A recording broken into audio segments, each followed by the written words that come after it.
200 वर्षों बाद एक दिव्य और दुर्लभ संयोग 7 सितंबर 2023 कृष्ण जन्माष्टमी पर बनने जा रहा है। और यदि आप भी आपके घर की सुख शांति, संतान की कमी और धन की कमी या कर्ज से परेशान है, या आपका भाग्य आपका साथ नहीं दे रहा है, तो दोस्तों 7 सितंबर 2023 जन्माष्टमी पर यह 6 सटीक और असरदार कार्य आप जरूर करें और आप देखेंगे कि कुछ ही दिनों में आपकी सभी समस्याओं का हल संपूर्ण रूप से हो जाएगा। दोस्तों, कई हजार वर्षों बाद 7 सितंबर 2023 को बहुत ही दुर्लभ और दिव्य संयोग बनने जा रहा है, क्योंकि इस दिन जन्माष्टमी के पावन पर्व के साथ साथ राजयोग, अमृत सिद्धि योग और साथ ही धन लक्ष्मी जैसे कई योग बन रहे हैं। और इस दिन भगवान श्री कृष्ण सबसे अधिक प्रसन्न होने वाले हैं। इसलिए दोस्तों, अगर आप भी भगवान कृष्ण से इस दिन जो भी सच्चे दिल से मांगेंगे, वो मनोकामना आपकी जरूर पूरी होगी। और इस दिन ये 6 कार्य करने से आपकी किस्मत चमक उठेगी।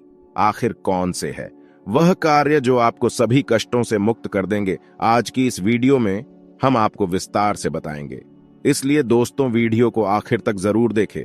और दोस्तों, अगर आप भी अपने जीवन में भगवान श्री कृष्ण की कृपा पाना चाहते हैं, तो इस वीडियो को लाइक करें कि कमेंट में जय श्री कृष्ण राधे राधे लिखना ना भूले।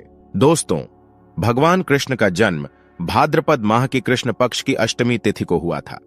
इस शुभ तिथि को भगवान कृष्ण के जन्म उत्सव के रूप में मनाया जाता है और इसे जन्माष्टमी कहा जाता है।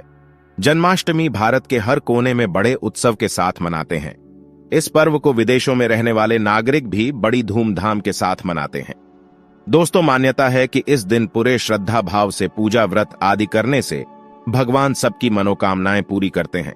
और वही अगर जिन लोगों की कुंडली में चंद्रमा अगर कमजोर होता है, तो उनके लिए यह व्रत बहुत ही शुभ और फायदेमंद होता है। संतान प्राप्ति के लिए जन्माष्टमी का व्रत रखना बहुत ही शुभ और मंगलकारी माना जाता है। माना जाता है कि जो भी स्त्री जन्माष्टमी के दिन भगवान गोपाल को झूला झुलाती है, तो उसके शीघ्र ही विवाह के योग बन जाते हैं और संतान होने में विलंब नहीं होता। ऐसे में जन्माष्टमी का व्रत अवश्य रखें, शीघ्र ही सारे काम बन जाते हैं।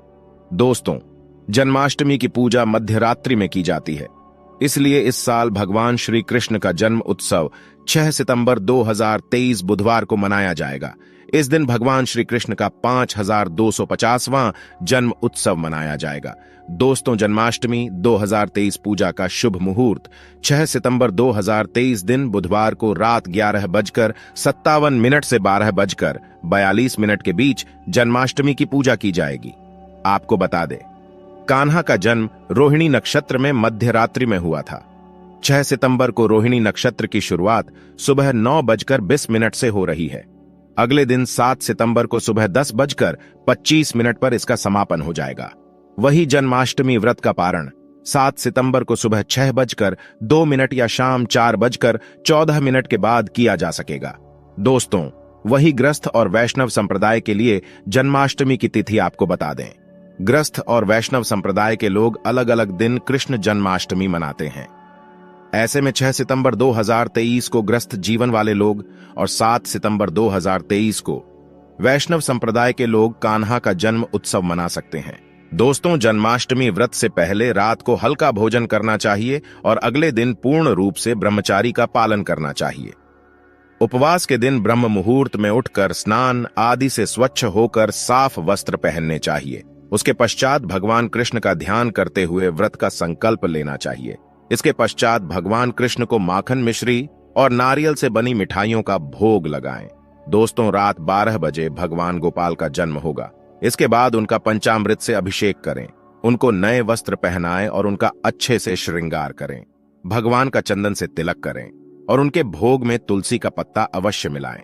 भगवान कृष्ण की पूजा में जब तक तुलसी का पत्ता शामिल ना हो, तब तक व्रत हमेशा अधूरा ही रहता है। इसके बगैर आप भगवान कृष्ण को प्रसन्न नहीं कर सकते। तुलसी के बगैर जन्माष्टमी का पर्व भी हमेशा अधूरा ही रहता है। दोस्तों, नंद के आनंद भयो, जय कन्हैया लाल की कहकर भगवान गोपाल को झूला झुलाए। इसके पश्चात भगवान कृष्ण की शुद्ध देसी घी के दीपक और धूप बत्ती से आरती करें। दोस्तों, जन्म अष्टमी की पूजा में भगवान का श्रृंगार भी बहुत अहम माना जाता है। आज हम आपको 8 ऐसी वस्तुओं के बारे में बताने जा रहे हैं जो भगवान गोपाल को अति प्रिय है।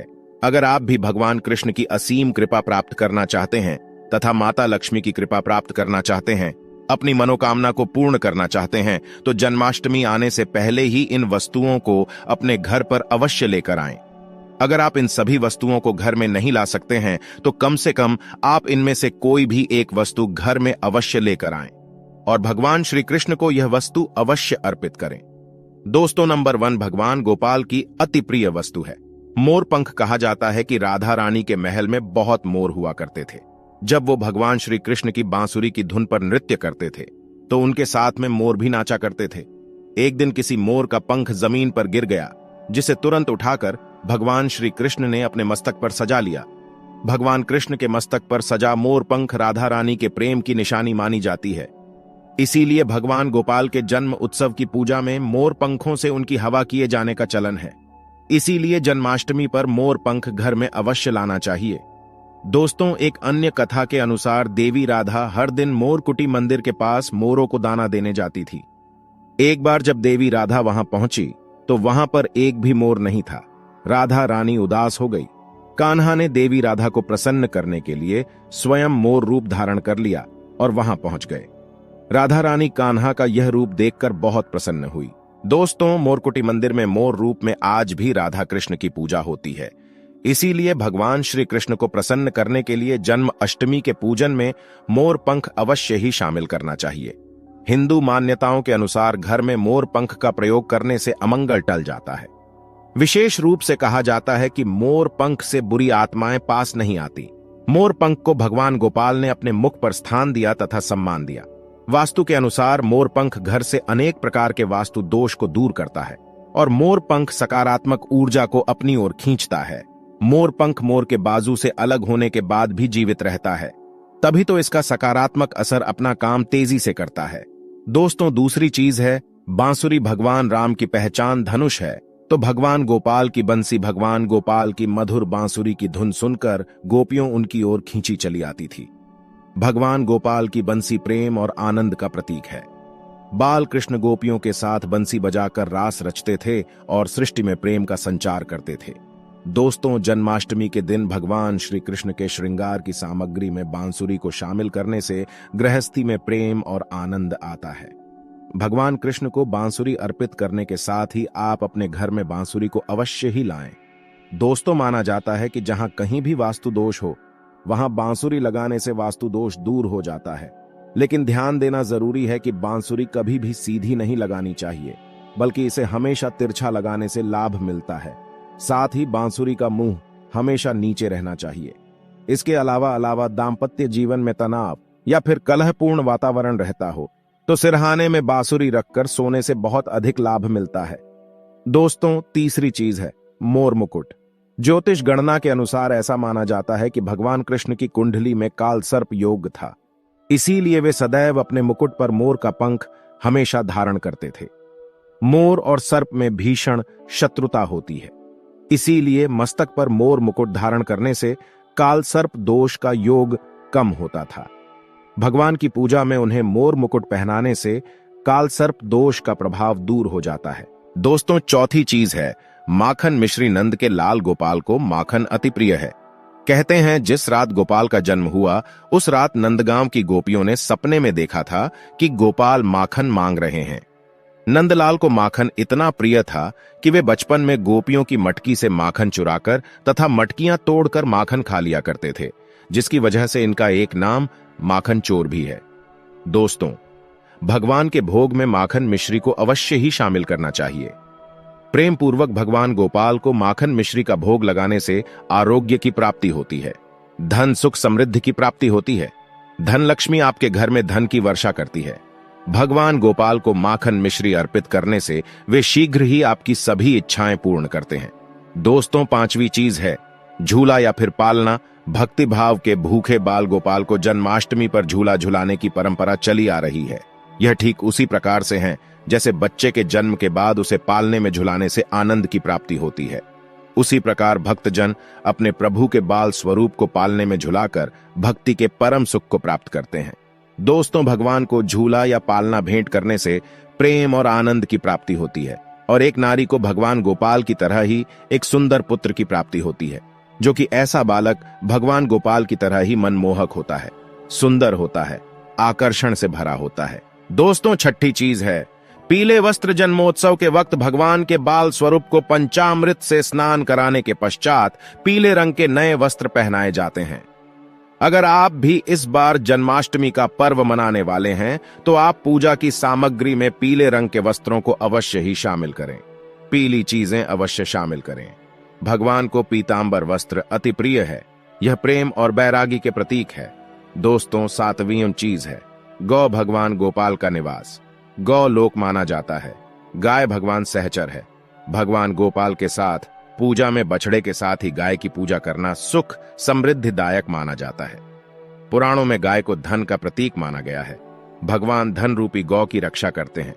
दोस्तों, ज्योतिष शास्त्र के अनुसार गाय के भीतर गुरु ग्रह का वास होता है। यदि ये ग्रह किसी व्यक्ति की कुंडली में नीच स्थिति में हो तो उसे गाय की सेवा करनी चाहिए। ऐसा करने से वो उस ग्रह की कुपित दृष्टि से बच सकता है। इसके अलावा वास्तुशास्त्र के अनुसार पूजा स्थान अथवा बैठक के कमरे में ईशान कोण में चांदी की गाय और उसका बछड़ा रखने से भाग्य में वृद्धि होती है। इसीलिए आप जन्माष्टमी से पहले ही चांदी की गाय और उसका बछड़ा अपने घर पर अवश्य ही लाएं। अगर आप चांदी का नहीं ला सकते हैं तो आप मिट्टी का ला सकते हैं, या फिर आप गाय और बछड़े की तस्वीर लाकर भी ईशान कोण में लगा सकते हैं। दोस्तों, 8वीं चीज है गीता की पोथी। भगवान कृष्ण ने महाभारत के युद्ध के दौरान अपने प्रिय शाखा और पांडवों में श्रेष्ठ धनुर्धर अर्जुन को गीता का उपदेश दिया था। गीता मुंह से निकाल के संसार देखने का मार्ग बताती है। इसे भगवान श्री कृष्ण की वाणी कहते हैं, जो मनुष्य को मुक्ति का मार्ग और कर्म पथ पर चलने का ज्ञान देती है। दोस्तों, इसीलिए भगवान की पूजा में गीता की पोथी जरूर रखनी चाहिए और रात में जागरण करते हुए गीता का पाठ हर हाल में अवश्य करना चाहिए। जन्माष्टमी के शुभ अवसर पर भगवान गोपाल की असीम कृपा प्राप्त करने के लिए आप जन्माष्टमी से पूर्व ही इन चीजों को अपने घर पर अवश्य ही लेकर आए और इन्हें भगवान की पूजा में शामिल करें। ऐसा करने से आपको भगवान गोपाल की असीम कृपा प्राप्त होगी। धन लक्ष्मी की कृपा प्राप्त होगी। सभी देवी देवता दोनों हाथों से आपके जीवन में धन की वर्षा करेंगे। दोस्तों, कृष्ण जन्माष्टमी के दिन जरूर करें। यह उपाय आपकी हर मनोकामना होगी। पूरी ज्योतिष शास्त्र के अनुसार यदि आप आर्थिक परेशानियों से घिरे रहते हैं और लाख मेहनत के बाद भी सफलता नहीं मिल रही है तो जन्माष्टमी पर कान्हा का केसर मिश्रित दूध से अभिषेक करें। इस उपाय को करने से कृष्ण जी के साथ धन की देवी लक्ष्मी का भी आशीर्वाद प्राप्त होता है। कृष्ण जन्माष्टमी के दिन कान्हा की पूजा में चांदी की बांसुरी चढ़ाएं। मान्यता है कि ऐसा करने से हर काम में सफलता मिलती है। साथ ही यदि परिवार के लोगों के बीच यदि कलह की स्थिति बनी रहती है तो वो भी समाप्त हो जाती है। भगवान श्री कृष्ण को पीतांबरधारी भी कहा जाता है। ऐसे में कृष्ण जन्माष्टमी की पूजा का पूर्ण फल पाने के लिए पीले रंग के वस्त्र धारण करें और गोपाल को पीले फल, पीले फूल, पीली मिठाई चढ़ाएं। जन्माष्टमी की शाम को घर में तुलसी के पौधे के पास घी का दीपक जलाने से परिवार में चल रहे लड़ाई झगड़े समाप्त होते हैं। इस दिनों नमो भगवते वासुदेवाय का जाप करते हुए तुलसी की 11 बार परिक्रमा करें। इससे परिवार में प्रेम का वातावरण बना रहता है। जन्माष्टमी के दिन सुबह किसी भी राधा कृष्ण मंदिर में जाकर श्री कृष्ण जी को पीले फूलों की माला चढ़ाना बहुत शुभ माना जाता है। मान्यताओं के अनुसार इससे धन लाभ के प्रबल योग बनते हैं और आर्थिक समस्या दूर होने लगती है। इस दिन भगवान को पीले रंग के कपड़े, पीले फल, पीला अनाज और पीली मिठाई दान करने से जीवन में धन और यश बढ़ता है। जन्माष्टमी के दिन बाल गोपाल को पूजा करते समय एक पान का पत्ता भी अर्पित करें। पत्ते पर सिंदूर से श्री लिखें और फिर उसको पूजा करने के बाद जहां पैसा रखते हो वहां रख दें। ऐसा करने से घर में चल रही आर्थिक तंगी दूर होती है। कृष्ण जन्माष्टमी के दिन सुबह स्नान व ध्यान के बाद बाल गोपाल को नई पोशाक पहनाएं, भोग लगाएं और गोपी चंदन से श्रृंगार करें। उसके बाद पास के राधा कृष्ण मंदिर में जाकर वैजयंती फूलों की माला अर्पित करें। इस उपाय को करने से भगवान कृष्ण का आशीर्वाद मिलता है और सारे रुके हुए कार्य पूरे होते हैं।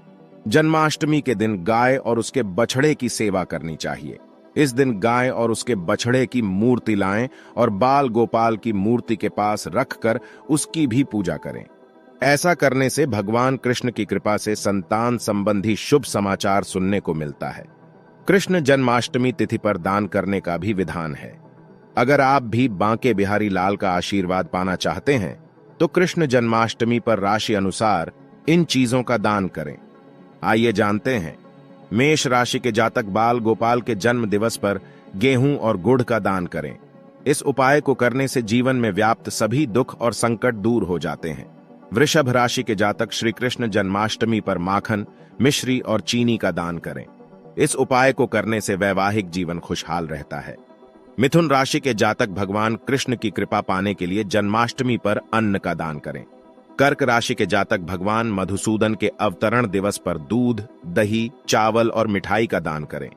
ऐसा करने से घर में सुख और समृद्धि बनी रहती है। सिंह राशि के जातक मुरली मनोहर का आशीर्वाद पाने के लिए जन्माष्टमी पर गुड़, शहद और मसूर दाल का दान करें। कन्या राशि के जातक गोपाल के जन्मदिन पर गौ माता की सेवा करें। साथ ही गौशाला में चारा हेतु धन का दान करें। तुला राशि के जातक भगवान श्री कृष्ण को प्रसन्न करने के लिए श्वेत और नीले रंग के वस्त्र का दान करें। इससे कारोबार में मन मुताबिक सफलता मिलती है। वृश्चिक राशि के जातक कृष्ण कन्हैया के जन्मदिन पर गेहूं, गुड़ और शहद का दान करें। इस उपाय को करने से आर्थिक स्थिति मजबूत होती है। धनु राशि के जातक अपने आराध्य भगवान श्री कृष्ण के जन्मदिन पर अपनी आर्थिक स्थिति के अनुसार गीता का दान करें। मकर राशि के जातक गरीबों के मध्य नीले रंग का वस्त्र दान करें। इस उपाय को करने से सभी बिगड़े काम बनने लगते हैं। कुंभ राशि के जातक श्री कृष्ण जन्माष्टमी पर धन का दान करें। इस उपाय को करने से सुख समृद्धि बनी रहती है। मीन राशि के जातक अपने आराध्य भगवान विष्णु के अवतरण दिवस पर केले, बेसन के मिश्री, माखन आदि चीजों का दान करें। ऐसा करने से साधक को मनोवांछित फल की प्राप्ति होती है। दोस्तों, ज्योतिष शास्त्र में 4 राशियां ऐसी हैं जिन पर भगवान श्री कृष्ण की विशेष कृपा बनी रहती है। ऐसे में आइए जानते हैं भगवान श्री कृष्ण की प्रिय राशियां। वृषभ राशि कृष्ण की प्रिय राशियों में वृषभ राशि की गणना की जाती है। श्री कृष्ण की कृपा से जातकों को विभिन्न कार्यों में सफलता मिलती है और जीवन में आ रही कई प्रकार की समस्याओं से सामना करने का बल प्राप्त होता है।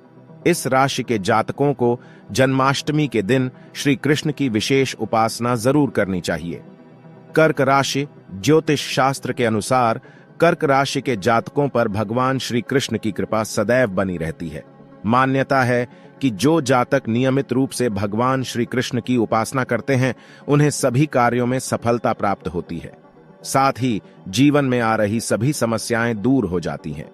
सिंह राशि श्री कृष्ण की प्रिय राशियों में सिंह राशि का भी नाम लिया जाता है। इस राशि के जातक नाम के अनुरूप मेहनती और निर्भीक होते हैं। जो जातक नित्य दिन भगवान श्री कृष्ण की उपासना करता है उन पर भगवान की विशेष कृपा बनी रहती है। साथ ही बल और बुद्धि का आशीर्वाद प्राप्त होता है। सिंह राशि के जातकों को जन्माष्टमी पर श्री कृष्ण और राधा रानी का ध्यान जरूर करना चाहिए। तुला राशि के जातकों को भगवान श्री कृष्ण की विशेष कृपा प्राप्त होती है। ऐसा इसलिए क्योंकि इस राशि को भगवान श्री कृष्ण के प्रिय राशियों में गिना जाता है। इस राशि को पूजा पाठ का विशेष फल प्राप्त होता है और मान सम्मान में वृद्धि का भी आशीर्वाद मिलता है। जो जातक श्री कृष्ण जन्माष्टमी पर भगवान श्री कृष्ण की विशेष उपासना करते हैं उन्हें जीवन पर्यंत लाभ प्राप्त होता है। दोस्तों, हिंदू धर्म में कृष्ण जन्माष्टमी का त्योहार बड़े ही धूमधाम के साथ मनाया जाता है।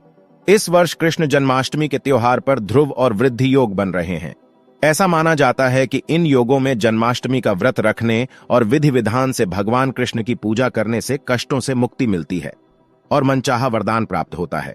लोग जन्माष्टमी पर भगवान श्री कृष्ण की पालकी सजाते हैं और अनेकों प्रकार से भगवान कृष्ण का श्रृंगार करते हैं। किस राशि के जातक को कैसे श्रृंगार करना है, आइए आपको बताते हैं। मेष राशि में जन्म लेने वाले लोगों को कृष्ण जन्माष्टमी पर भगवान कृष्ण का श्रृंगार लाल रंग के वस्त्रों से करना चाहिए। ऐसा माना जाता है कि कृष्ण का श्रृंगार लाल वस्त्रों से करने से व्यक्ति के दाम्पत्य जीवन में खुशी आती है और मानसिक तनाव से मुक्ति मिलती है। वृषभ राशि वाले लोगों को भगवान कृष्ण के बाल गोपाल रूप का श्रृंगार चांदी की वस्तुओं से करना चाहिए। ऐसा करने से वृषभ राशि वालों को भगवान श्री कृष्ण की कृपा प्राप्त होती है। मिथुन राशि वाले लोगों को भगवान कृष्ण का श्रृंगार लहरिया प्रिंट वाले वस्त्रों से करना शुभ माना गया है। ऐसा करने से मिथुन राशि वाले लोगों को साहस और पराक्रम प्राप्त होता है। कर्क राशि के लोगों को भगवान कृष्ण का श्रृंगार सफेद रंग के वस्त्रों से करना शुभ माना गया है। ऐसा माना जाता है कि ऐसा करने से भगवान कृष्ण की कृपा प्राप्त होती है और व्यक्ति को हर कार्य में सफलता मिलती है। सिंह राशि में जन्मे लोगों को भगवान कृष्ण का श्रृंगार गुलाबी रंग के वस्त्रों से करना शुभ होता है। इसके अलावा सिंह राशि वाले भगवान कृष्ण को अष्टगंध का तिलक भी लगा सकते हैं। ऐसा माना जाता है कि ऐसा करने से व्यक्ति के मान सम्मान में वृद्धि होती है। कन्या राशि वाले लोगों को भगवान कृष्ण का श्रृंगार हरे रंग के वस्त्रों से करना बताया गया है। भगवान कृष्ण के श्रृंगार में चंदन का उपयोग भी कर सकते हैं। ऐसा करने से कन्या राशि वालों पर भगवान कृष्ण की कृपा सदैव बनी रहती है। तुला राशि वाले लोगों को भगवान श्री कृष्ण का श्रृंगार केसरिया रंग के वस्त्रों में करना चाहिए। इसके बाद आप भगवान कृष्ण को घी का भोग लगा सकते हैं। ऐसा माना जाता है कि इससे व्यक्ति की आर्थिक समस्याएं जल्द खत्म होती हैं। वृश्चिक राशि के लोगों को भगवान कृष्ण का श्रृंगार जन्माष्टमी के दिन लाल रंग के वस्त्रों से करना चाहिए। ऐसा करने से भगवान कृष्ण सुख समृद्धि का आशीर्वाद देते हैं और व्यक्ति को आर्थिक लाभ होने की संभावनाएं बढ़ जाती हैं। धनु राशि के जातकों को भगवान कृष्ण का श्रृंगार जन्माष्टमी के दिन पीले रंग के वस्त्रों से करना चाहिए। इसके बाद कृष्ण को पीले रंग की मिठाई ही भोग में चढ़ाई जानी चाहिए। ऐसा करने से धनु राशि वाले लोगों के जीवन की परेशानियां दूर होती हैं। मकर राशि के लोगों को कृष्ण जन्माष्टमी पर कृष्ण का श्रृंगार पीले और लाल रंग के वस्त्रों से करना चाहिए। इसके अलावा आप कान्हा को पीले या लाल रंग के कुंडल पहना सकते हैं। ऐसा करने से कृष्ण का आशीर्वाद प्राप्त होता है और आपकी इच्छाएं पूरी होती हैं। कुंभ राशि वाले लोगों को कृष्ण का श्रृंगार नीले रंग के वस्त्रों से करना शुभ बताया गया है। ऐसा माना जाता है कि ऐसा करने से कुंभ राशि के लोगों को अपने जीवन में हर क्षेत्र में सफलता प्राप्त होती है। मीन राशि वाले लोगों को भगवान कृष्ण का पीतांबर रंग के वस्त्रों से करना चाहिए। साथ ही उन्हें पीले रंग के कुंडल पहनाने चाहिए। ऐसा करने से जीवन सुखमय व्यतीत होता है। आइए दोस्तों, अब जान लेते हैं कृष्ण जन्माष्टमी की व्रत कथा, जिसे सुनने मात्र से ही आपके सभी दुख दर्द दूर हो जाएंगे। स्कंद पुराण के मुताबिक ययाति वंश के राजा उग्रसेन का राज चलता था। उग्रसेन का सबसे बड़ा पुत्र कंस था, जिसकी चचेरी बहन देवकी थी। कंस अपने ही पिता को जेल में डालकर स्वयं राज करने लगा। वहीं दूसरी ओर कश्यप ऋषि का जन्म राजा शूरसेन के पुत्र के रूप में यानी वासुदेव का जन्म हुआ। आगे चलकर वासुदेव का ब्याह देवकी से संपन्न हुआ। देवकी को विदा करने के दौरान एक आकाशवाणी वाणी होती है, हे कंस, तू आज जिस बहन को इतने प्यार से विदा कर रहा है, कल उसी का 8वां पुत्र तुम्हारे मौत का कारण बनेगा।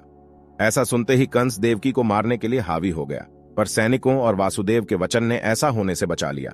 वासुदेव सत्यवादी थे। इन्होंने कंस को वचन दिया कि वो अपना 8वां पुत्र सौंप देंगे।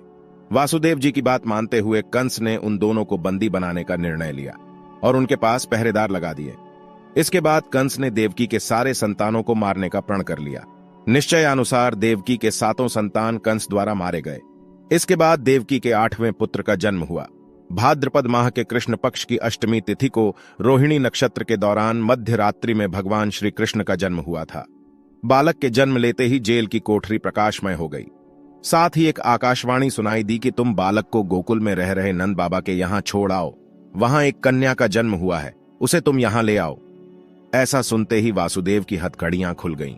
वे तुरंत एक टोकरी में श्री कृष्ण को रखकर इसे माथे पर लादे गोकुल की ओर निकल पड़े। रास्ते में यमुना नदी बाल कृष्ण के चरणों को स्पर्श करने के लिए उफान पर आ गई। फिर चरण स्पर्श करते ही वो पुनः शांत पड़ गई। इस प्रकार वासुदेव ने अपने पुत्र को यशोदा मैया के बगल में सुलाकर वहां से कन्या लेकर वापस कारागार लौट आए। जेल की दरवाजे अपने आप बंद हो गई। उनके हाथों में फिर से हथकड़ी लग गई। सारे पहरेदार भी उठ गए और कन्या के रोने की आवाजें आने लगी। सूचना मिलते ही कंस ने कारागार से कन्या को लाया और उसे मारने की कोशिश की, लेकिन वह आकाश में उड़ गई और बोली, अरे मूर्ख, मुझे मारने से क्या होगा? तुझे मारने वाला अब पैदा हो चुका है। इसके बाद कंस ने कृष्ण का पता लगाकर उसे मारने का खूब प्रयास किया। कई दैत्य राक्षस भेजे, लेकिन कृष्ण को कोई मार न सका। अंततः श्री कृष्ण ने कंस का वध किया और उग्रसेन को पुनः राजा बना दिया।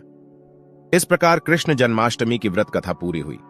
ऐसी मान्यता है कि जन्माष्टमी के दिन कहानी को पढ़ने या सुनने से व्रती के सारे पाप धुल जाते हैं, जीवन के हर समस्याओं का समाधान मिलता है, साथ ही भगवान का आशीर्वाद सदैव बना रहता है। दोस्तों, अगर आप वाकई में भगवान